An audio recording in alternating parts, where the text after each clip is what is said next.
Welcome back to the channel. I am giving a set of these Moto Apex 6 wheels away, and all you have to do is just visit my website for the details and how to get entered and everything.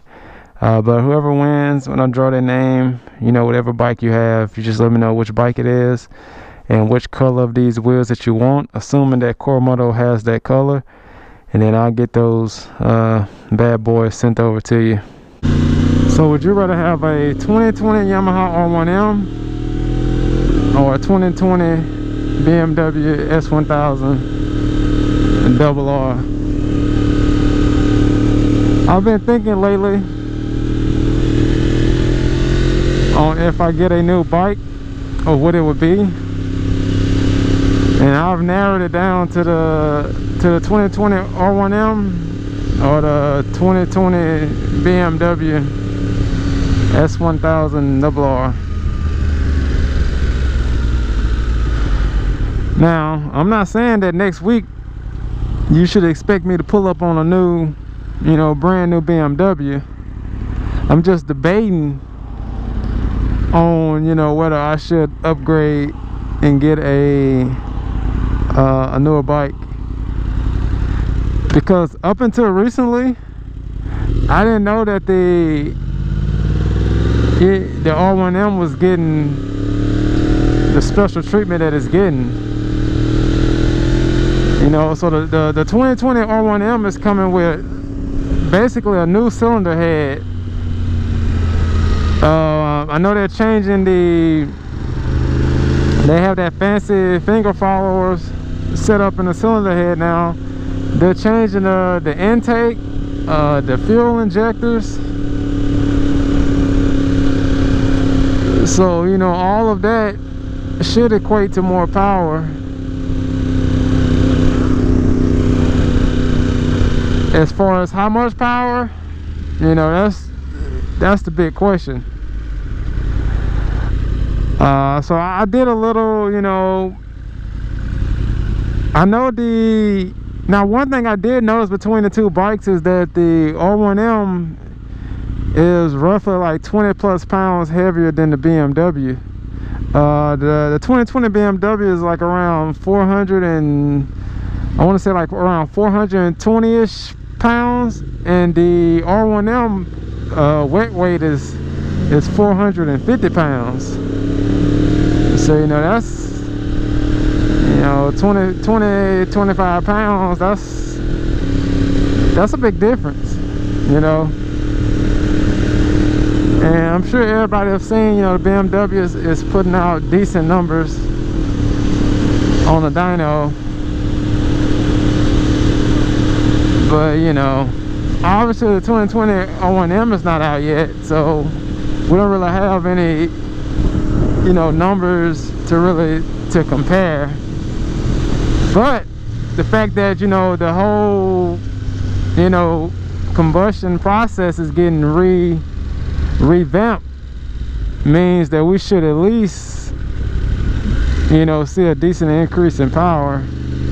Nah, I'm gonna take a different route. Now,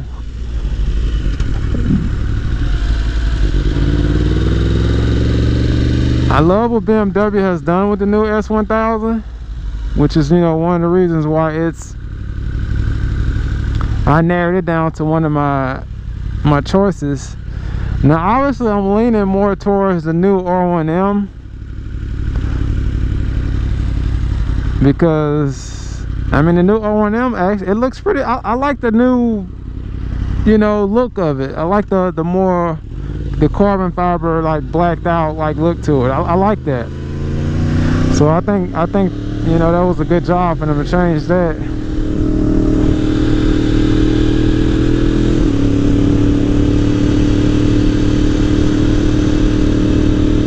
Now with the R1M, now assuming that,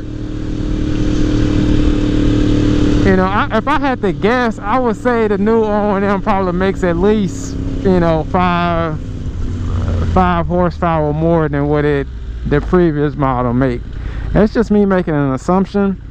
but I would assume, you know, based off everything that they're doing, that they can at least squeeze another, you know, 5 horsepower out of it. Now, would that be worth it to upgrade? I mean, it depends.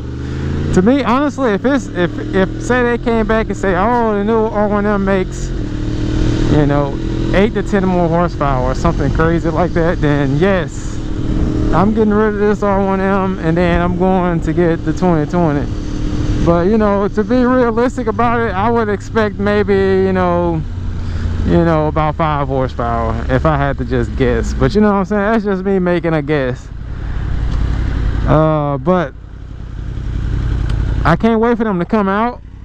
You know, I would love to see one in person, and you know, maybe, you know, ride one as well, just to kind of give some more, you know, to kind of give, just to kind of get a little judge to see if I can go through it or not.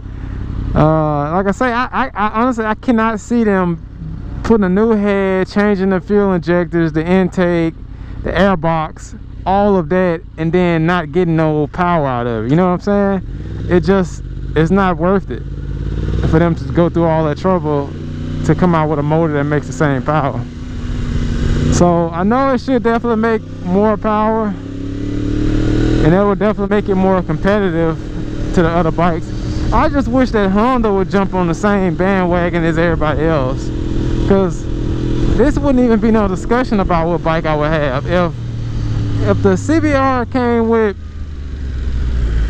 the same amount of power as the other bikes, I would have one, because I really want a SP2, a CBR 1000RR SP2, but I just can't, you know, spend all that money to get, you know, subpar power. Now, I'm not saying that the Honda is not quick or nothing, but I'm just comparing it to the other competition. You know, it's going to be a little behind as far as just pure, you know, horsepower performance.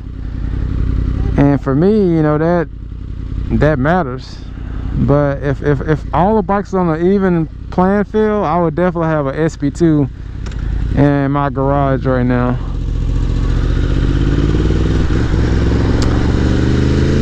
So as of right now, we know the BMW is making decent power, and it's a little lighter. I would say it's probably gonna be one of the lighter 1000s that you can buy, really. Because if that, what I saw on their website, that 427 pounds or whatever, if that's like, you know, fully race ready, you know, with all the fluids and everything, then that's pretty impressive, you know. And like I say, the wet weight of the 2020 R1M is 450 pounds, so you're looking at a 20-pound plus difference just off the showroom floor before anything is even changed.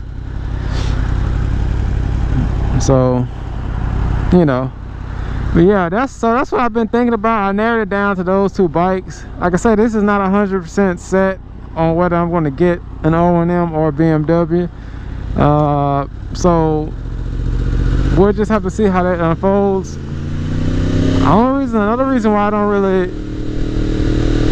I'm not too much banking on the R1M. I mean, not the R1M, but the BMW is like I say, the tuning. I don't like that the tuning on it is so, you know, that the tuning ability is not there. You know, for me, since I do my own tuning, I would like to be able to tune my own bike versus having to deal with a tuner to do something that I can just do myself. So that's kind of one of the downfalls with that, is just that, man. I just don't want to have to deal with that.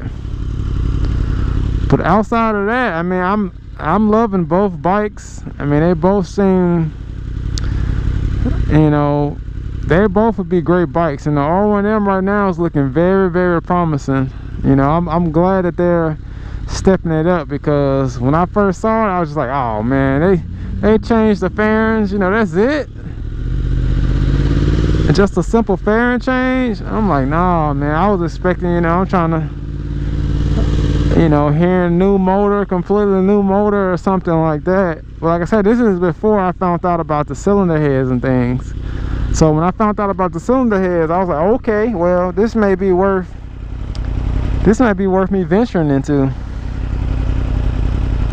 I need to go into, I hate going into Walmart, but they have so many things that I like to get that's only I can find at Walmart. But yeah, so what y'all think? Would you rather have the R1M or would you rather have the S1000RR? If you had to choose, if you can get either or bikes, you know, what would you actually get right now?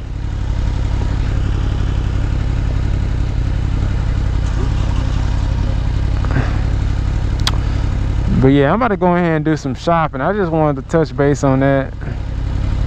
Cause you know, you never know. I might end up pulling up in